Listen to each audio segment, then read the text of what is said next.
quand tu te repens à Allah subhanahu wa ta'ala, bah Allah il t'aime. Ouais. Il y a quoi de spécial dans ce que tu dis? Il n'y a rien?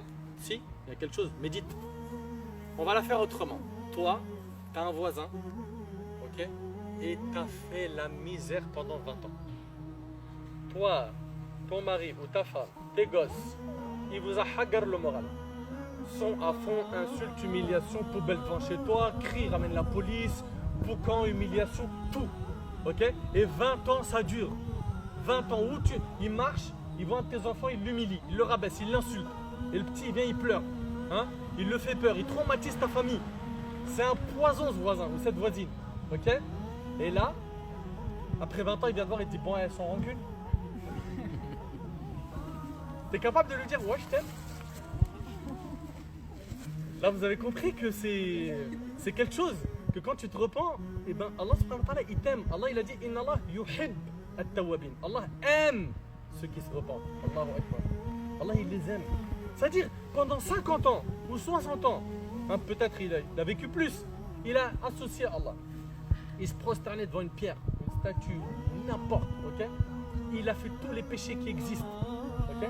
Et d'ailleurs, ça me rappelle un hadith où un vieil homme, subhanallah, un vieil homme, il est venu voir le prophète, alayhi salatu wassalam, et il avait ses sourcils, vous savez, ses cils et tout qui tombaient sur ses yeux, c'était vraiment un vieux avec une canne. Il lui a dit, ô messager d'Allah, que dis-tu d'un homme qui a fait tous les péchés, petits et grands, et si les péchés qu'il a fait étaient distribués à l'humanité, ils auraient tous péri. Il parle de lui. Et là, le prophète sallam, il lui dit, regardez, subhanallah, comment il amortit le choc. Comment le prophète, il était toujours là à annoncer des bonnes nouvelles, à tabshir. Nous, on n'est pas comme ça, nous on refoule les gens. C'est-à-dire quelqu'un, il vient, comme il y a, il y a un chef qui m'a raconté, et quelqu'un, il voulait se convertir à l'islam, et il y a un gars, il lui dit, tu sais quoi, c'est chaud l'islam, parce qu'on se lève le fajr. La Isha c'est tard en été, et puis tu sais qu'on doit jeûner 18 heures par jour. Et il a commencé à lui dire des trucs. Le gars il a dit, mais subhanallah, il veut se convertir, pourquoi tu lui dis tout ça? Il a dit, attends, stop. Moi, ça fait plus de 40 ans, j'adore Allah. Lui, il veut venir, il embrasse l'islam aujourd'hui. Et ça fait tout son passé, il est effacé. Et on rentre nous dos au paradis comme ça, comme si de rien n'était. Ça, c'est une mauvaise compréhension. Et le prophète, il a dit, il y en a parmi vous qui font fuir.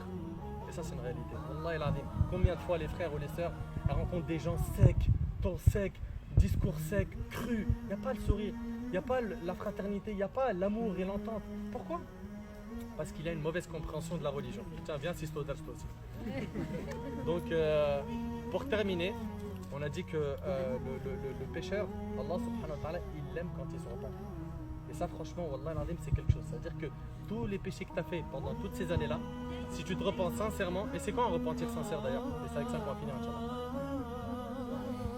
C'est quoi un repentir sincère? Parce qu'on parle depuis tout à l'heure de repentir sincère, est-ce que astaghfirullah ça suffit?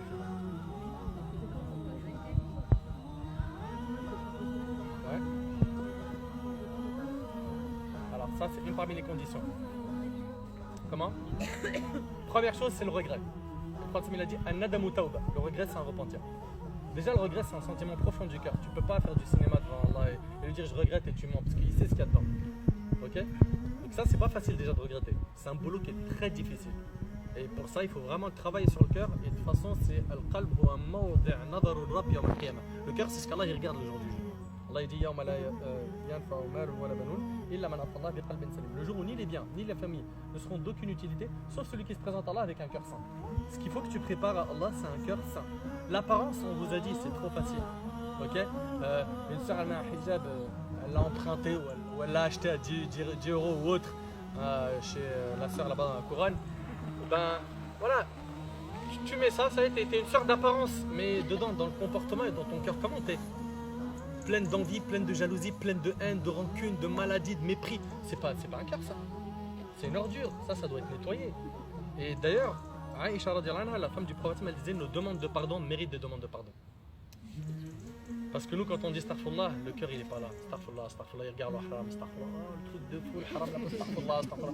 Astaghfirullah, mais il enchaîne. Hein? Il est là en train de capter tout le haram qui existe. Donc on a dit la première chose, c'est le regret. Deuxième chose, c'est de se détacher du péché immédiatement.